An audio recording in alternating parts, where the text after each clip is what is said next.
जब हमारे काबिल मित्र प्रतिपक्ष के बीजेपी के माननीय विधायक विनोद नारायण झा जी सदन में अपने वक्तव्य के दरमियान इन चीजों को उठाए और हमारे वक्तव्य को विवादास्पद बोले। सत्य को विवादास्पद बोलना ये गुनाह है और इसके लिए मैं सबूत देता हूं मोहन भागवत जी का। मैंने तो ये कहा था व्याख्यान का वीडियो निकाल लीजिए। बहुत अच्छी चीजें भी है मानस में, अनुकरणीय है, मगर दर्जनों आपत्तिजनक जातीय नारी अपमान की बातें उसमें है। तो वो है। अब ये मान लीजिए कि अब 500,000 वर्ष पहले शूद्र नहीं पढ़ पाता था, उसको पढ़ने की इजाजत नहीं थी, ज्ञान प्राप्त करने की इजाजत नहीं थी, नारियों को इजाजत नहीं थी पढ़ने की, तो उस समय नहीं पढ़ते थे। अब तो बाबा साहब अम्बेडकर का, गांधी जी का, राष्ट्रपिता बापू गांधी का देश है। इसमें शूद्र भी पढ़ लिख गए हैं, इसलिए हिंदी अंग्रेजी पढ़ना जानते हैं, हिंदी शब्दकोश संस्कृत शब्दकोश को अच्छी तरह देखे हैं। इसलिए मैं जब गीता प्रेस से, आप लोग देखे होंगे विजुअल, गीता प्रेस से मुद्रित प्रकाशित जब 8 रुपये 50 पैसे का रामचरितमानस था, उस समय तारण का अर्थ दंड है। मैं अभी दिखा सकता हूं, आप लोग अगर धीरज रखिएगा तो। मैं सदन में दिखाया और किस षड्यंत्र से फिर जब विरोध हुआ, प्रतिवाद हुआ, तो उसमें जो है उसको शिक्षा अर्थ बदल दिया गया।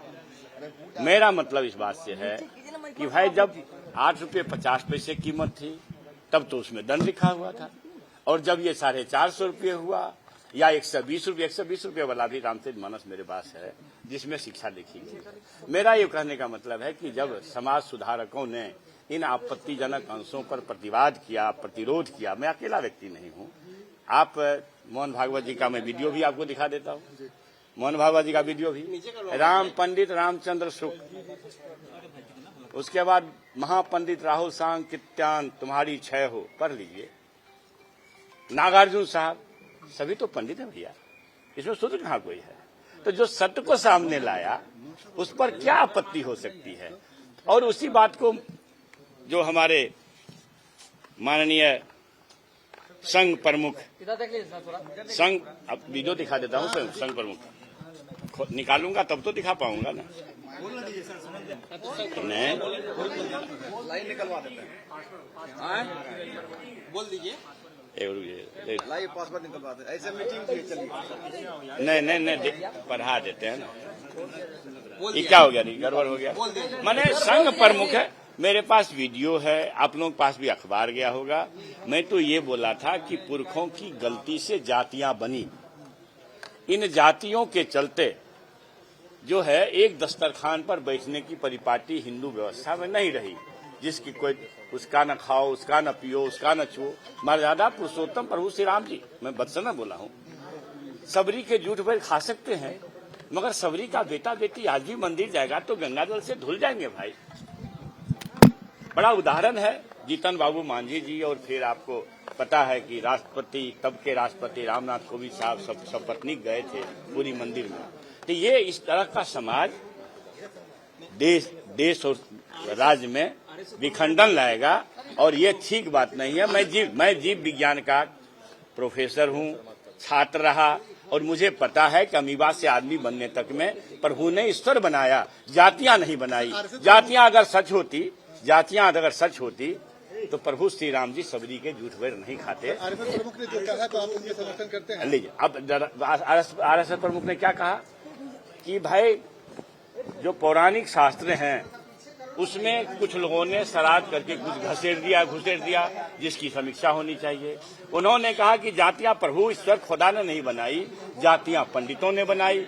मैं तो ये नहीं कहा कि पंडितों ने, हमने कहा पुरखों ने बनाई, उन्होंने पंडितों में कही। तो मेरे ही बात का उन्होंने समर्थन कर दिया, तो मैं दूसरी बात कहाँ होने वाली है? मेरी बात का उन्होंने समर्थन किया, पहले मैं बोला ना। अच्छा सर, अब भैया, अब पेपर लीक मामला जांच कराएंगे। आप लोग बोल रहे हैं ना, 2 बार तो आप लोग फेल कर गए बोल करके, फिर जांच कराएंगे क्या है नहीं है मामला, उसके बाद देखेंगे। सर, यूनिवर्सिटी में प्रोफेसरों की बहुत कमी है, एक रिपोर्ट में आया। आपको पता है कि लगातार बिहार सरकार, शिक्षा विभाग, इस सरकार के मुखिया, बिहार विकास के शिल्पकार नीतीश बाबू, उनकी चिंता थी कि भाई हमें शिक्षकों की बहाली बहुत बड़े पैमाने पर करनी है, जारी थी। लेकिन इस बीच में कुछ राइडर लगा माननीय उच्च न्यायालय का, उसकी समीक्षा हो रही है और उच्च कोर्ट में जाने की तैयारी होगी। लेकिन मैं ये कह रहा हूं कि भाई विश्वविद्यालयों को ये अधिकार है कि आप अतिथि शिक्षक बहाल करें, वो अतिथि शिक्षक बहाल करेंगे, सरकार पैसा देती रही है, पैसा देगी। तो यूनिवर्सिटी में सर 52% कम है प्रोफेसरों की संख्या। अरे भैया तो उसी के लिए ना बता, मैंने विश्वविद्यालयों से यह उन एक्ट में उनको पावर है, सरकार कह रखी है कि हम पैसा देने के लिए बैठे हैं तो बहाली होगी ना। अच्छा एक चीज बताइए, 5 महीना वाला को खोज रहे हैं और जो बाहर महल्ला कर रहे थे 16 बरस वाला, ये दो करोड़ वाले 2 करोड़ प्रति वर्ष नौकरी दे रहे थे उनको ना खोज रहे हैं। प्रति वर्ष 2 करोड़ जो लोग नौकरी दे रहे थे कहीं है।